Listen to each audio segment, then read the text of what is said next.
but it's telling us whether the average person benefits in this case. And we will see in practice something about that. Now, there is another non-parametric method that I wanted to introduce before we move into linear models. And this is interesting because it gives you an idea of, or an intuition of what we are doing, what we'll be doing when we are introducing OLS or linear models, which is known as local smoothing, okay, or local averaging. Now, this is very simple.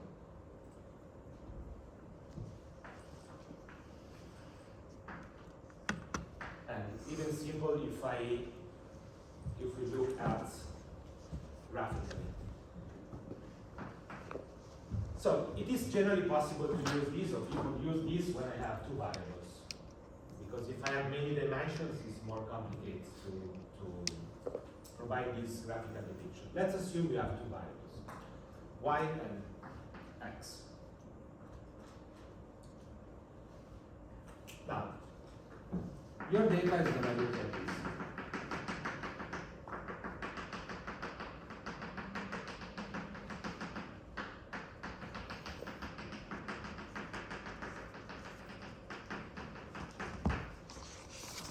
Okay, so this is your data set. Now, the OLS, we will see later, is just fitting a straight line. So it's assuming that there is a straight line. But this is one extra step. So before that, we want to do that non-parametrically. Okay, so we want to estimate the relationship between these two variables, y and x, non-parametric. So the local smoothing, or generally is called kernel regression, is doing the following. If I have x, I want to fit a function here.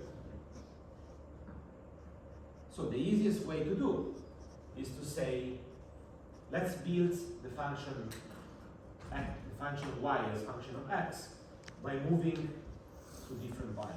Okay, so we can start at this point here, and what is y when x is equal to this?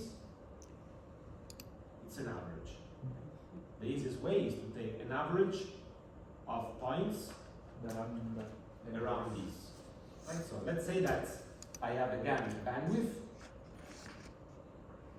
h,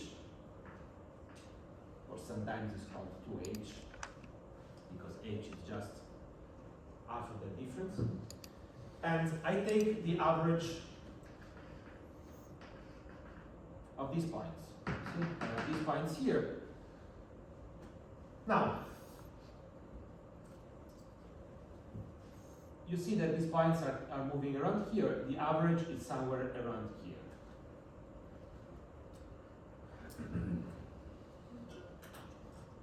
Now, I can move on just pushing this a little bit. Right, so I'm going to push this to this point here. Now, the h will now move here, and the new ones will be here. Right, so I will be averaging these points. Sorry, this here. I will be averaging these points, and you see that this probably is going to be somewhere around there. So this is the idea of local smoothing. It's a very simple idea. I'm using a local averages. Now, because I want a smooth function, what do I have? It's not going to be just an average. It's going to be a weighted average.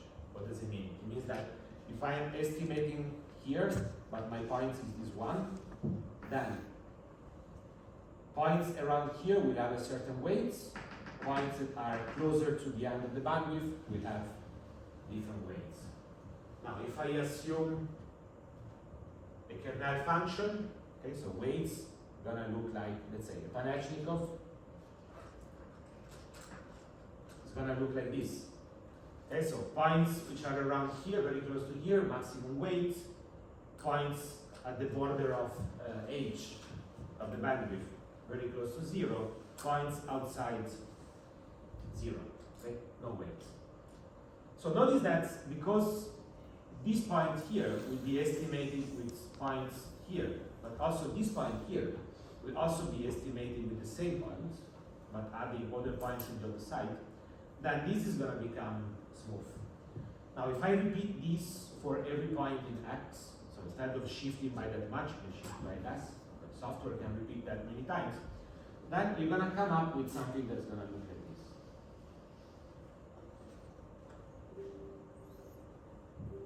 So we call this kernel regression. Okay, so kernel regression is just as simple as a weighted average of points when we added the kernel, okay? the weighted average. And as I said, the kernel is just made to make things smooth, so to connect points very much. Now notice that this is the formula, right? So the function y in x, which we call m of x here, is just an average, a weighted average of point yi with the weights, which is given by the kernel, divided by the total weights of the kernel. So this is just a weighted average, nothing more difficult than that. But notice that you have some choice to make. First of all, the kernel. As usual, you can just be agnostic about it. I just use what the software is giving me. Okay? So most times is a Panachinikov weighting, so I just ignore. But I have to choose H, right? So I have to choose the bandwidth. What is going to be the consequence of choosing a small or big bandwidth? Same as before, right? So very small. So if H is extremely small, what is happening? What am I doing in practice? If H is extremely small, what am I doing in practice? Your kernel regression is not going to be small. Yeah, so have you ever played those games where you have to connect points and you're going to see the drawing? Yes, that's exactly what you're doing, because if it's very small, each point is going to use maybe 1 point. So what you will be doing is connecting points. So your function is going to look like this. Then if you have an outlier, it's going to look like this. Okay, so if H is very small, it's going to look like this. So what I'm doing, I'm just connecting points, because if it's very small, it means that I'm going to be using maybe 1 point or 0 points to estimate that. Which means that what I'm doing is just connecting points. Okay, so I am overfitting pretty much my data, which means that I don't have a lot of information here. And so everything is nice, because it might not be driven by the fact that this is actually what generated the data, but it might be driven by the fact that I have a random sample that gives me some outliers that create all this noise. So what I want to make this smooth, but not too smooth. Maybe we can see that in practice. K is the bandwidth problem. Huh? K is the bandwidth. K is the kernel, is the weight. Okay? And notice that the kernel is function of the distance between X and the point I'm using and some bandwidth. That's a kernel. That's the function of the kernel. So the kernel is just a function that gives, so I'm entering H, and I'm entering the distance between X and the point I'm using, and returns a weight, which is in between 0 and 1. Okay, so let's get into the data and see what's the difference and try to learn from this. So I want to estimate the relationship between these cases, wage and some continuous variable that measure ability. So these are running a kernel. Notice that this is also in theta. I'm using a Panachinikov weighting. As I was saying, most of these theta just take Panachinikov. You can change it and see what's the difference? It's going to be a minor difference. And then I'm saying that I want a Kernel regression of the log of wage on ability. Look at this ability. And I want to have a bandwidth, so I state bandwidth, of being 0.05 on both sides. You can choose an asymmetric bandwidth too. It's flexible. So in most applications, you don't need these options. Okay? So in most applications, you stop here, and the software is going to choose for you. Well, it's going to assume the standard weighting kernel, and it's going to choose an optimal bandwidth, the one that allows you to have sufficient smoothing but not too much smoothing. Okay, so if the bandwidth is very small, the blue points are the lines, are the actual data, and the red one is the Kernel regression. So as I was saying, if this is very small, it's going to look like connecting points. Then this software is looking at the effect. Okay, so the effect is, as we will see more in detail today, it's the slope of this. Okay, it's the derivative of that function. Because it says if I increase ability, by how much y changes. Okay, so that's the definition of derivative. But notice that if you have to learn about the effect of ability on the log of wage, is it positive or negative in this case? What do you learn from it? It's positive. The more ability, the more the wage you reach increase. So you see, you're already thinking into OLS. It's positive as here, because this is an average. But the effect here, is it always positive? Exactly. So in each point, the effect can be positive and negative. Like for example, if you are in between this point and this point, it's extremely negative. On average, it's positive, but every single Correct. point has. Okay, so as we'll see, you're already thinking into OLS. You want to know the full figure. But here we're thinking about local smoothing. Okay, so local effects. Now, if you are going from -5 to maybe it's 4.9, well, you're very unlucky because your wage is going to drop a lot according to this. But if again you actually go from 4.9 to 4.8, you're again very lucky because your wage is going to increase a lot.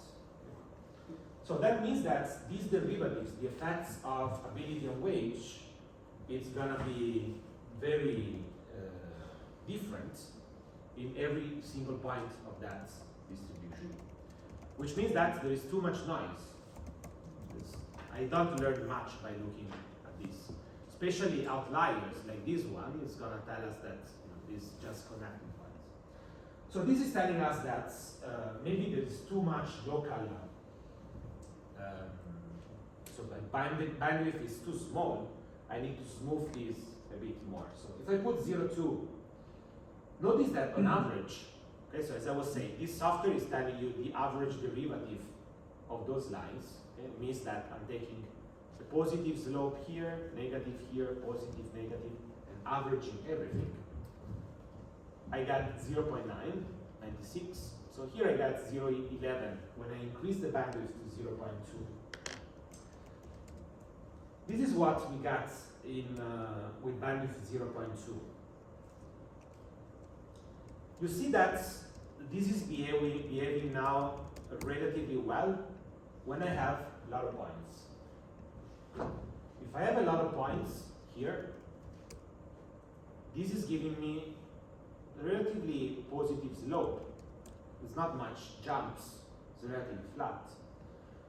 But I'm still showing here that maybe this is not fully flat, right? So maybe here there is slightly negative effect, and here fully positive effect. Okay? It can be that this is kind of curved, but when I don't have many points, because my bandwidth is small, still small relative to the rest.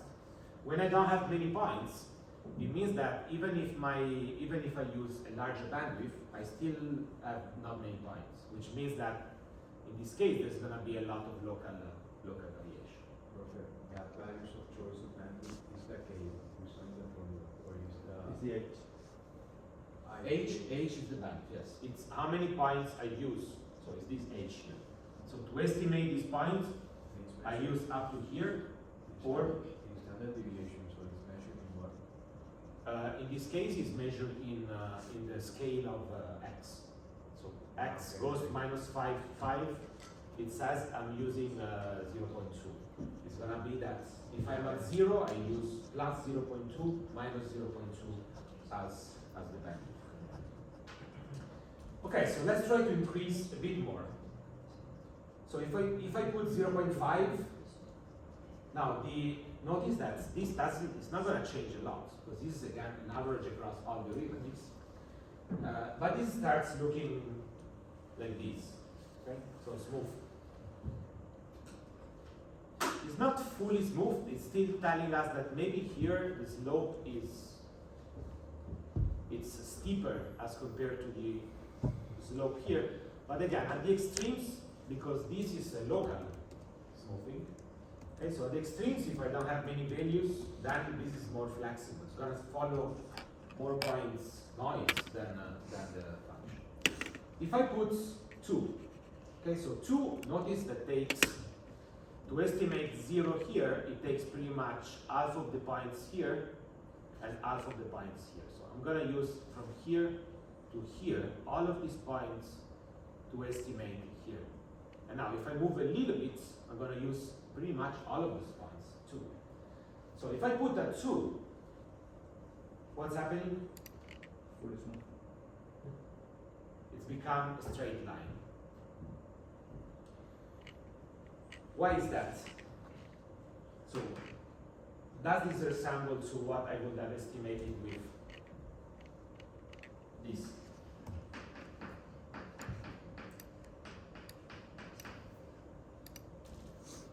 Right? It resembles a linear regression. Why is that? What is the intuition behind this? Why I'm going to something that is very local to something that looks like no LS? Because since you're increasing your sample, you're getting your local values more similar to the average. Not exactly. So think about this. How many slopes, if you estimate this with your LS, how many slopes you have? 1. Beta. How many slopes you have here? Many. Right? So this is exactly the difference between local smoothing and OLS. Okay, so OLS will give you one slope. So we call this global smoothing. Why is that? Because we're going to impose that in that relationship there, there's only one slope. And that slope is the same for everyone. So we call this global smoothing. That's what we are doing with the OLS. We are trying to fit a function that fits the full figure of our data. So we don't care about local variation. We want to fit the whole figure. And that's why when you fit the whole figure, you will have to think about the average. Because you will have to think about one characteristic.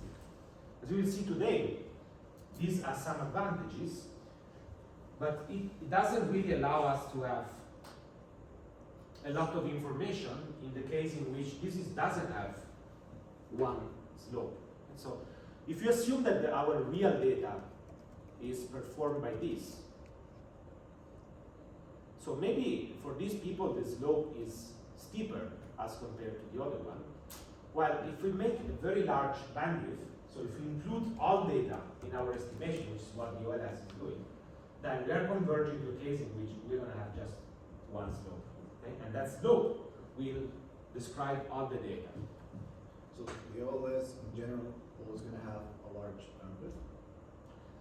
Not exactly. What I'm saying is that when you're thinking about local smoothing, if you're very local, you take features of the data which are very local. Okay? So you will be smoothing things. If you take it very large, then you're going to converge towards the idea of ULS. It's not exactly the same, but the idea is it's very similar. So that's why the ULS is doing a global smoothing. It's taking all the data and smooth the data into one slope, which is this one. While local smoothing is trying to replicate local patterns of data. Now, this might be important because it turns out that this data here, what generated this data, is exactly the slope. It's a linear function. Okay, so the way these data were generated was by creating a line out of this and adding noise around that. Okay, so these data were generated by that regression, which means that if I would have used full data, okay, so a bandwidth of 5, say, this is gonna have looked exactly what I would have estimated there. So this is a particular case in which global smoothing is gonna give us exactly what we want, because we know that the relationship was linear. But what if we have this case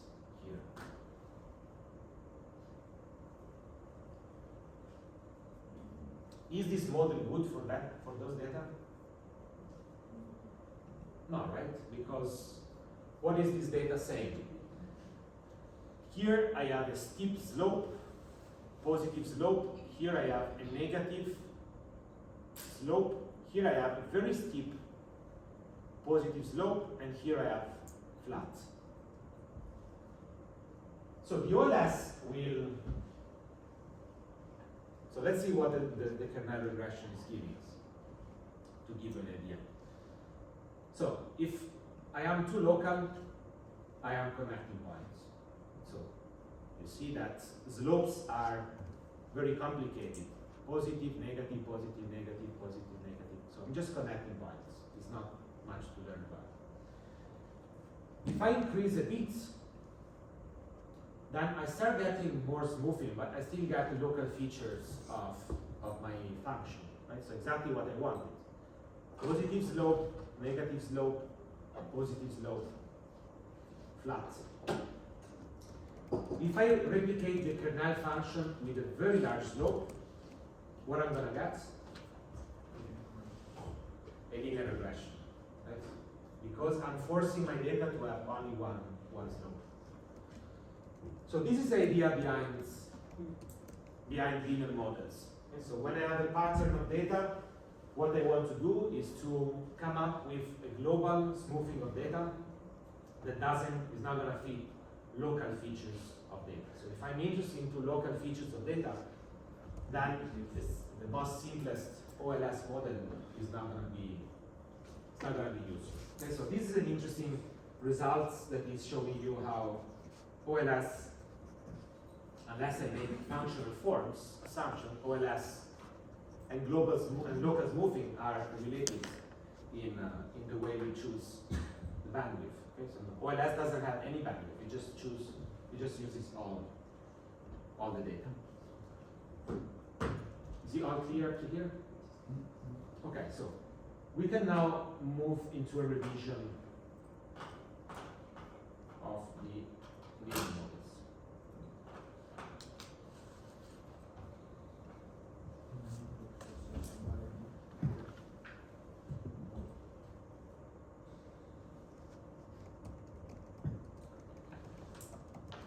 Okay, so we have seen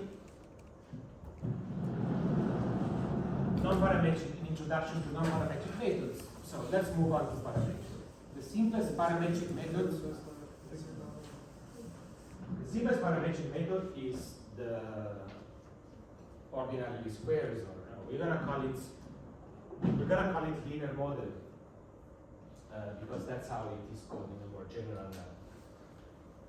general sense.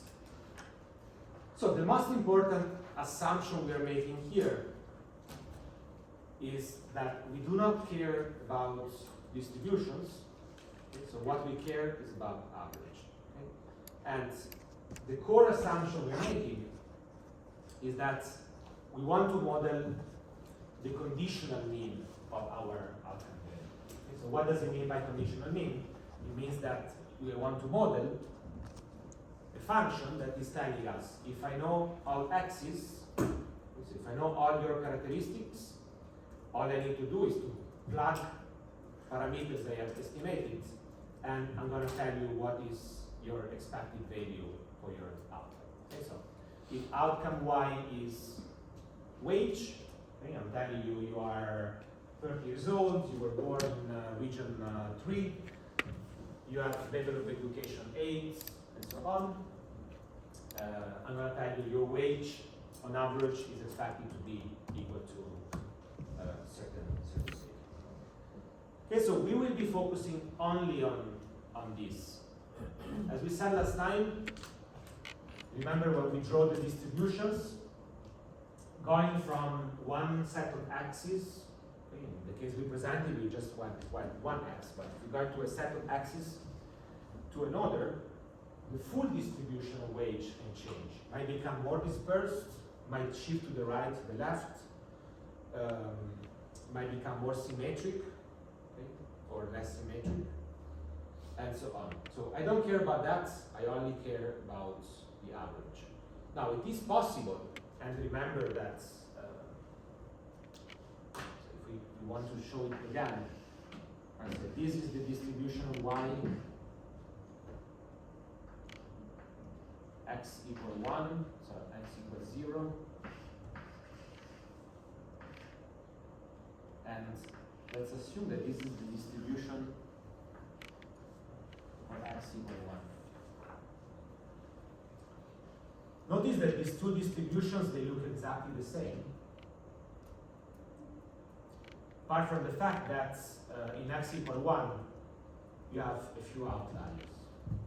So say that maybe you don't even observe anything even more, say it's like here, and then here I have some outliers there. Maybe it's 2 people.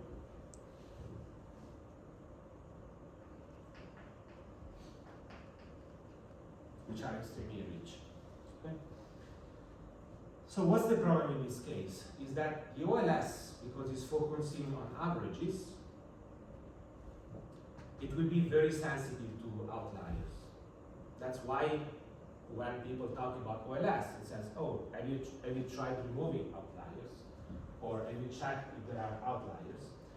Because the median is not affected by outliers. And so the median is telling us what is the value that has 50% observations to my left. In this case, maybe the median is exactly the same in the 2 cases. But what's happening is that x1, maybe it's a lottery. Say that x1 is a lottery. You won the lottery. So what is the effect of winning a lottery on income? In this case, the OLS is going to tell you, well, there's a very large effect of winning a lottery because the average of this might be here, but the average of this might be there. Okay, so the OLS will estimate this change. So because we focus on mean, it is particularly important to think about what you're doing because the mean is very sensitive to outliers. Okay, so if you have one person here, it's going to be very far away, this average will be pushed towards that person, but the median is going to stay exactly the same. So averages are very sensitive to outliers, which is why we should be careful when we are dealing it with the OLS, okay, or with linear model. And the reason being is that we are focusing on this. Now, why we call it a linear model? Because, as you will see in a bit, what we are doing is to model our conditional mean as a linear function. It's actually a linear function in parameters.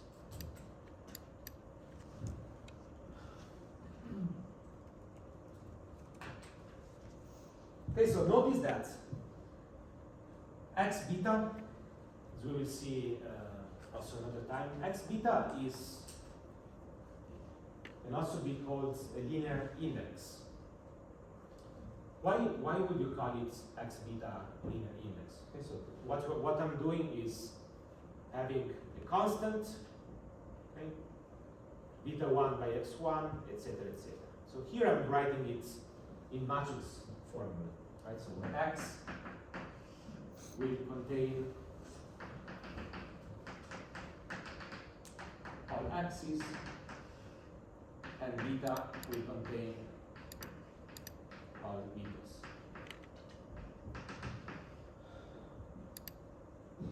So why do I call it a linear index? Why is x beta a linear index?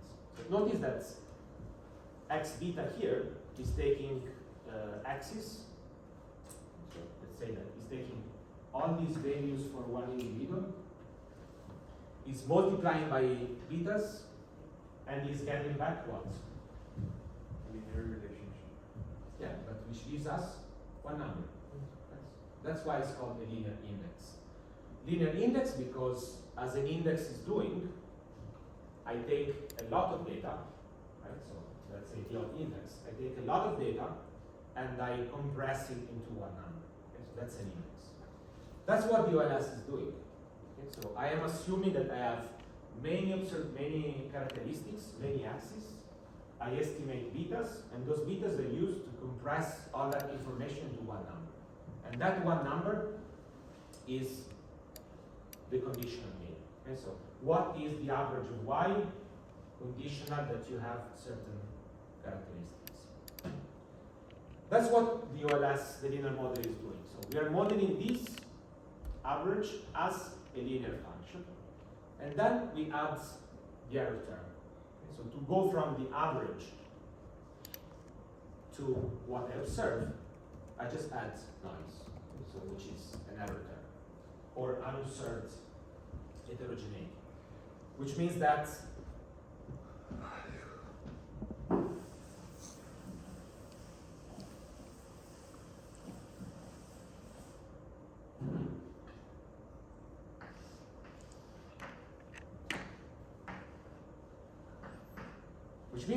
the linear model will predict, let's say, this is expected value y conditional on x. If this is just a relationship between two variables, okay, I don't have many axes, I just have one x, so I can represent this in the following way. So our line is going to tell us that if I have x equal to a,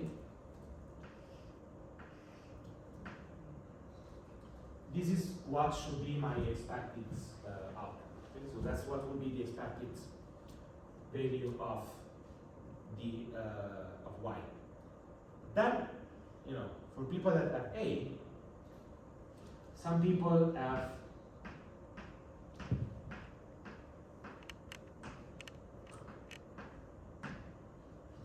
have small y, some people have large y. Okay, so the u, the error term,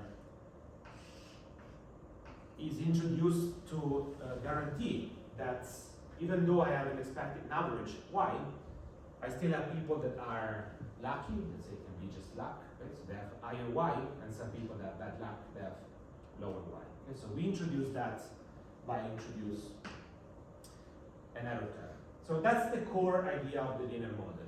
I have many characteristics, I compress them into an index, which is telling me about the average of y, and then the error term is just given to go from the average to what I observe, y, okay? Unobserved heterogeneity. Now, why people use this? Why people use linear models? It's simple. first of all, it's flexible. Okay, so because I can introduce as many axes as I want, I can use squares, x squared, x cubic, I can use logs, I can use products, I can use all possible ways, which means that I can fit a linear function like this one, but I can just use more quadratic functions. I can fit a cubic function, even though I'm still thinking about the relationship between one x and y. Now, notice that this flexibility comes at the same cost of the local spoofing. What about interpretation? If I'm asking you what is the effect of x on y?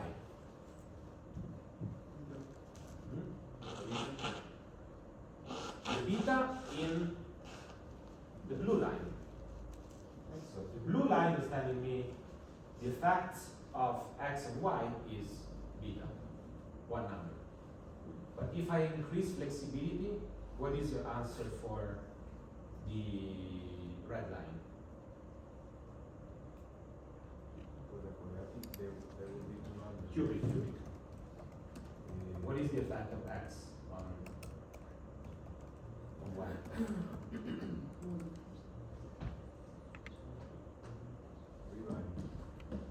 Three values. Because for quadratic, there will be two numbers. If I'm not wrong. So let's revise a bit of algebra.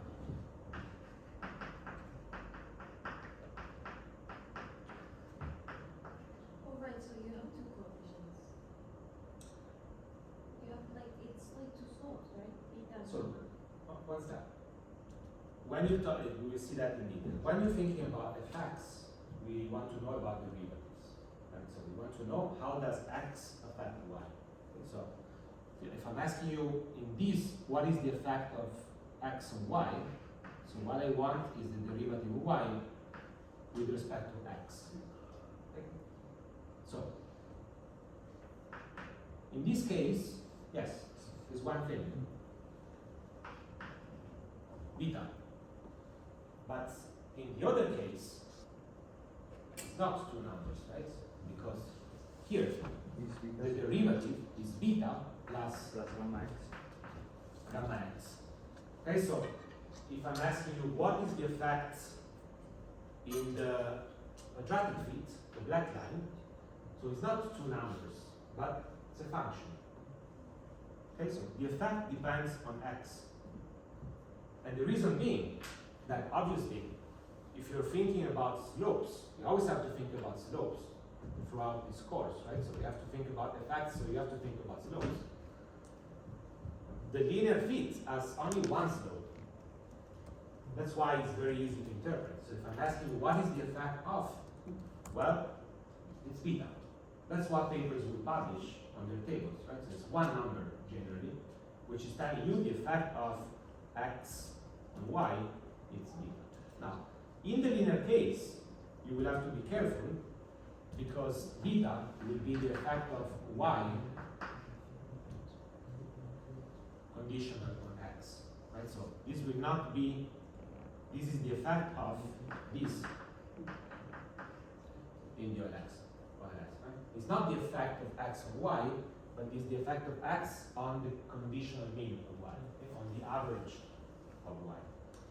But if I am in this case, notice that if I am to compute the derivative of the black line, notice that the effect will be different at any points of x. Because here it's very steep, but if I move a little bit to the right, it will become flatter, flatter, and flatter, and flatter. Here it becomes flat, and then starts going down.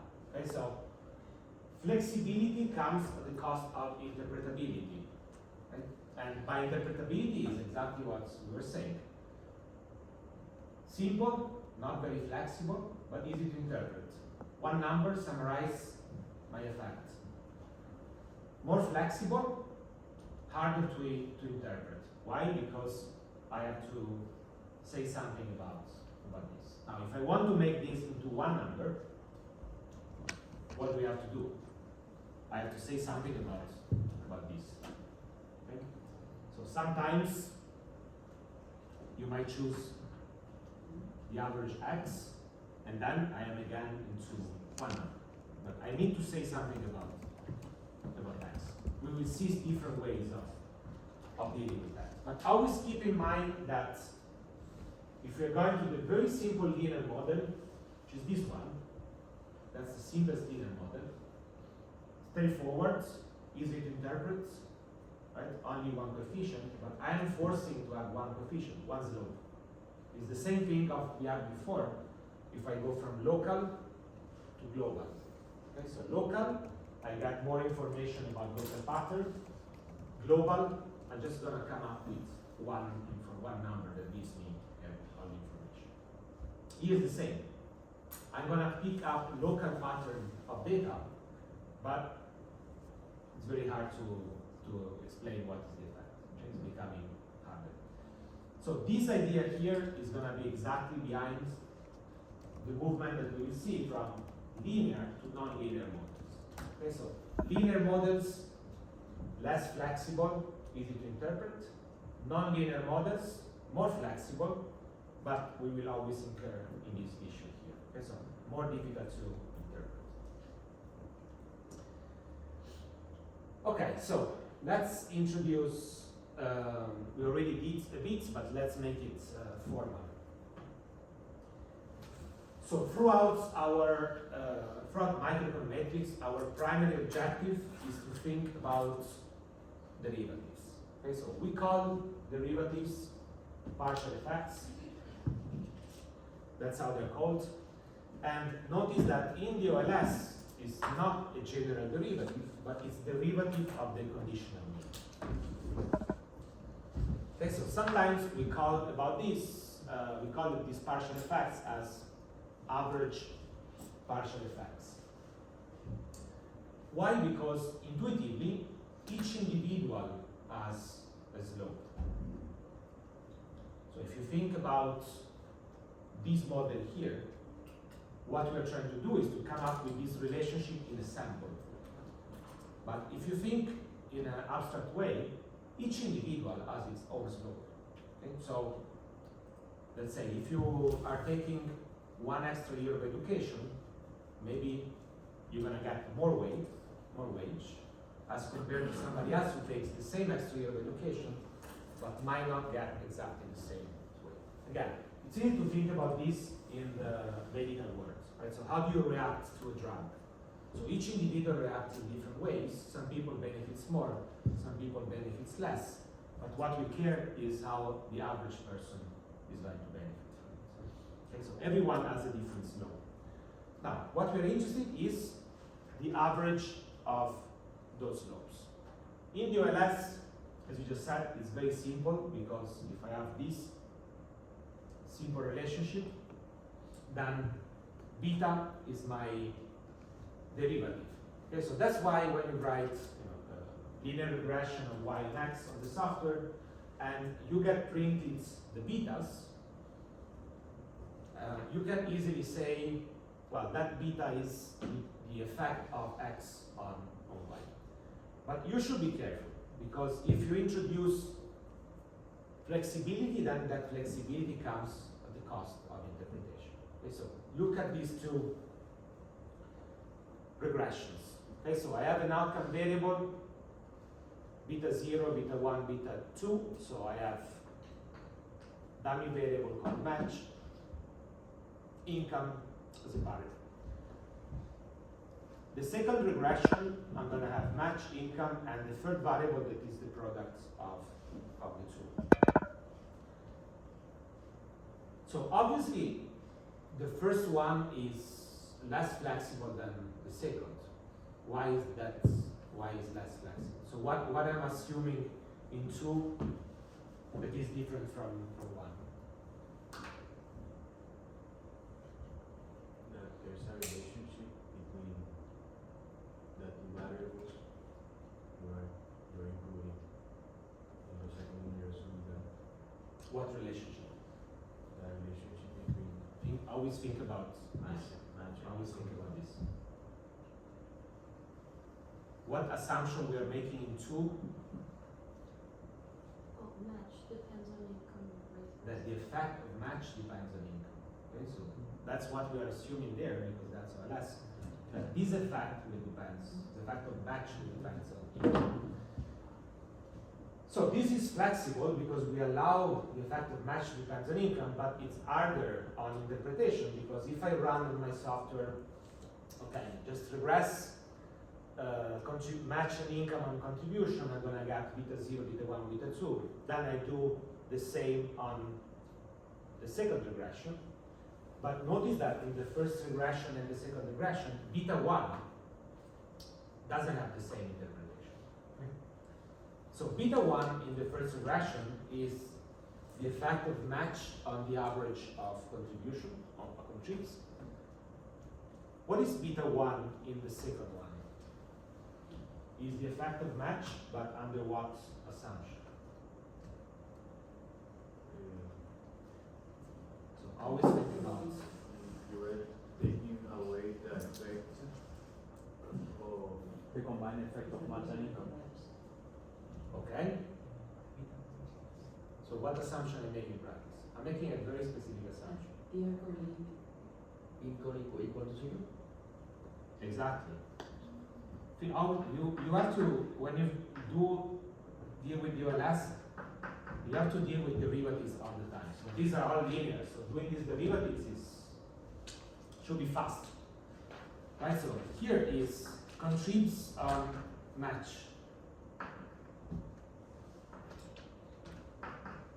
In the first regression, this is beta 1. Okay, so I look at the table, I see beta 1 and say, well, beta 1 is the effect of match, assuming that this is going to be random, the effect of match on the average of contribution. It's beta 1. But in the second one, what is the derivative? It's beta 1 plus beta 3 multiplied by income. Okay, so that's the effect of match. Because I introduce flexibility, I assume that the effect of match depends on income. But then the interpretation, the derivative, also depends on income. Which means that now beta 1 is the effect of match when this is equal to 0. Okay? When income is equal to 0. That's now the interpretation of beta 1 in the second regression. So the two might not be the same because maybe income 0 does not exist, which we will see a case. If it doesn't exist in the so it's possible that in my data set everyone has positive income. So this effect here will become even extrapolated from the data because income 0 does not exist. And we will see the consequence of that. So you have to be careful when you introduce flexibility because exactly of this. Okay, so you can introduce squares, interaction terms, and so on. But every time you introduce interaction terms, it makes things more flexible. But then you have to be careful about reading the tables because the tables is not straightforward anymore. Interpretation requires computing derivatives. Okay, so obviously, softwares are going to do that for you, but you have to be careful when you're thinking about introducing flexibility in the MLS. Okay, so we already seen this.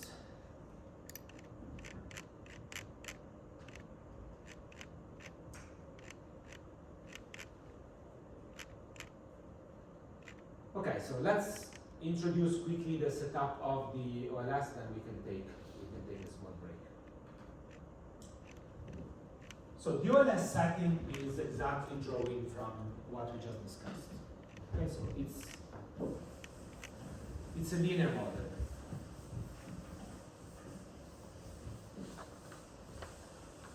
So the OLS is assuming that the data generating process, so what generates data you serve, is coming from some population model which has this shape. Okay? It includes a linear index x beta plus an error term. That's the structure of ULS. So if you are in a population, you know, and you know your axis, and you know beta, then you know what should be your y. And if you have a higher than expected or lower than expected y, everything is driven by the error, by you.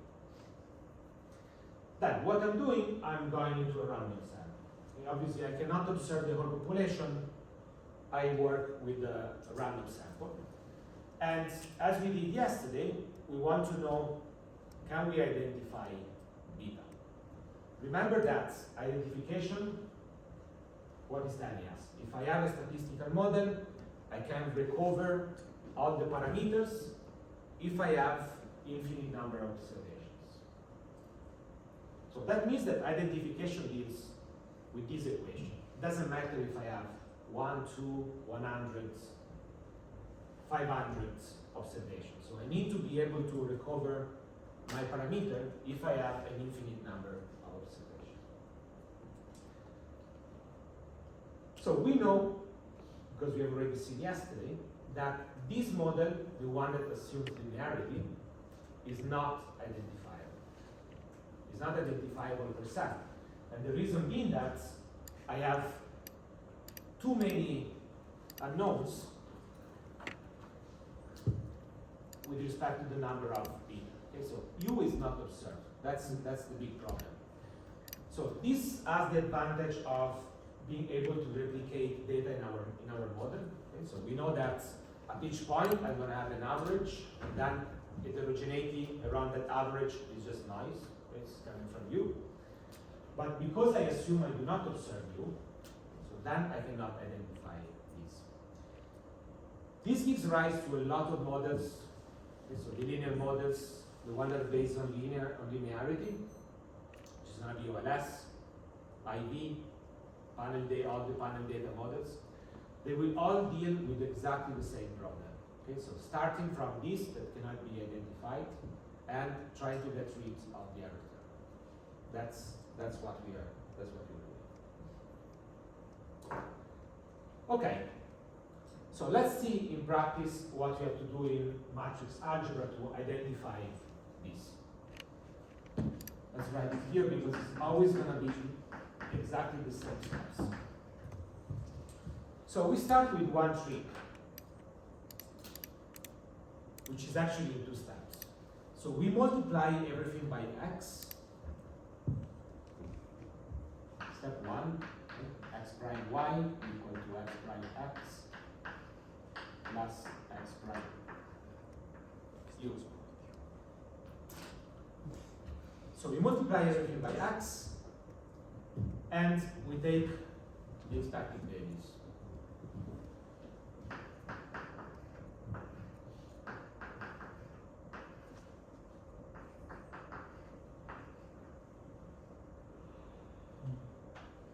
Do you remember from matrix algebra what are these?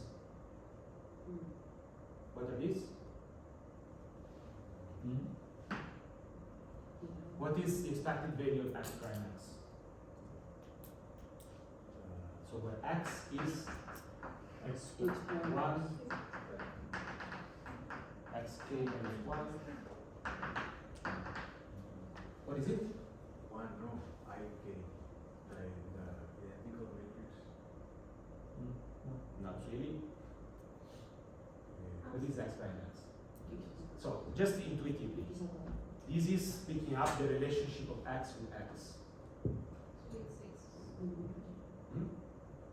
It's just, I don't get what is x prime. Is it x It's transpose? transpose, It's transpose, yes. So It's it's a the product. square. It's a product between x So and it's x. the square Yes. So of x. think about the expected value of a square of a random variable. What is telling you? The variance. Okay. So this is the variance covariance matrix. Okay. The expected value of x prime x.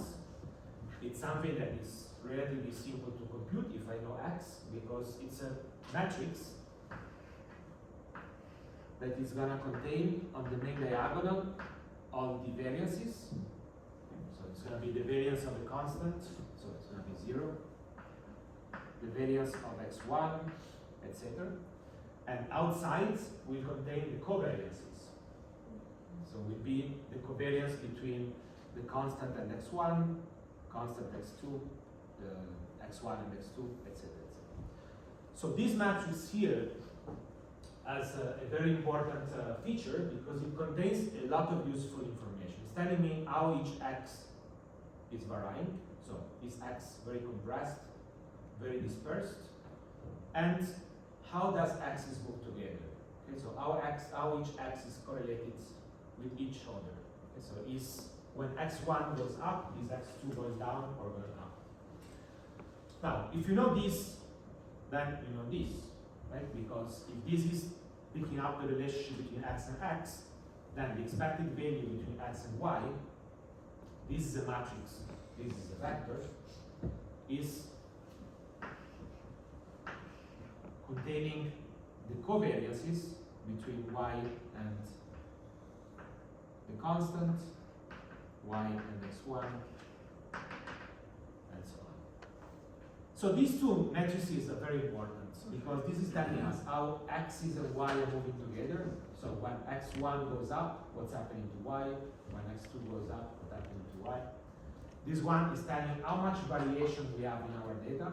So is axis, does each axis little variation or has a lot of variation? And obviously this is the same as this one, right? So it's telling us the covariance between the other term and x. Now, this is a problem because nothing changed. The other term is still unserved. I mean, I don't know what is the covariance between x1 and u because u is unserved by definition. So it doesn't really solve my problem if I want to identify. So I still need to get rid of that. So how do I get rid of that? I make an assumption. Okay? So I assume orthogonality. So orthogonality is the assumption that makes that equal to 0.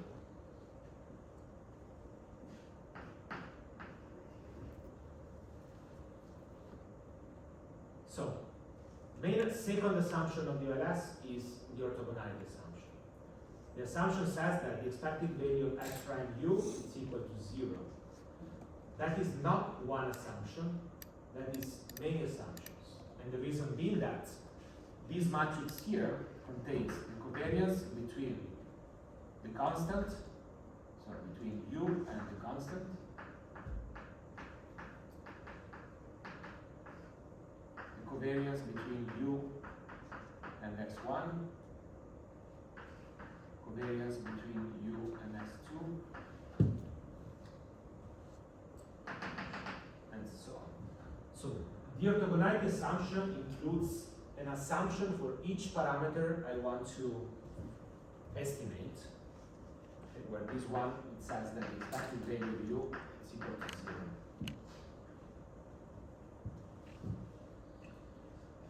Okay, so in practice, orthogonality is telling us we need, if we want to get rid of this, now we get rid of this, we need all x's to be uncorrelated with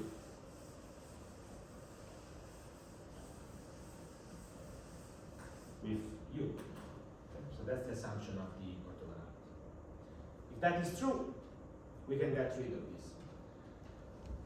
Now, how many violations of the orthogonality we have? Many. Okay, so what we have to do in practice is thinking about u. What is u? What is u containing? Okay, so u is everything that determines y that is not x. So in your mindset, you have to think about everything that is here and whether it correlates with x. Okay, so the simplest case is omitting variable. Education, wage, intelligence. Okay, what generates the field of labor economics.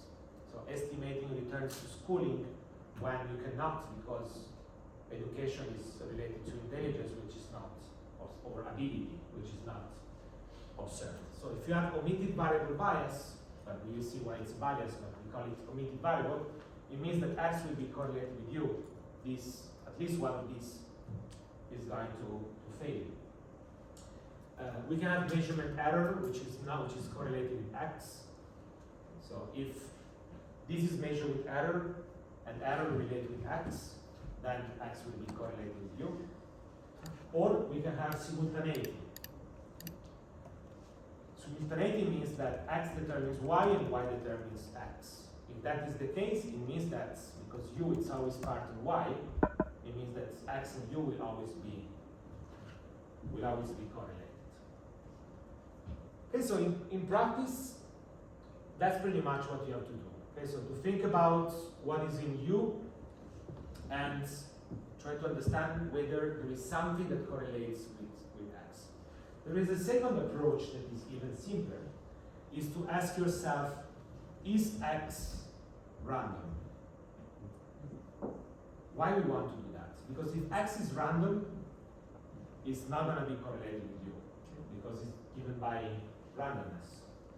So the closest is x to random, the higher is the probability that these assumptions will be valid. The more x is a choice, the more x it will be correlated with u. Okay, so always think about this.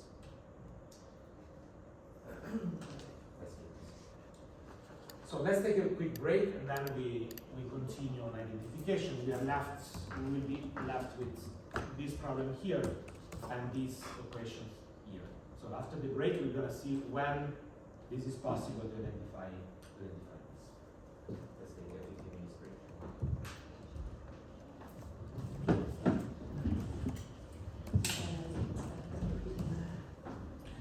How am I seeing now?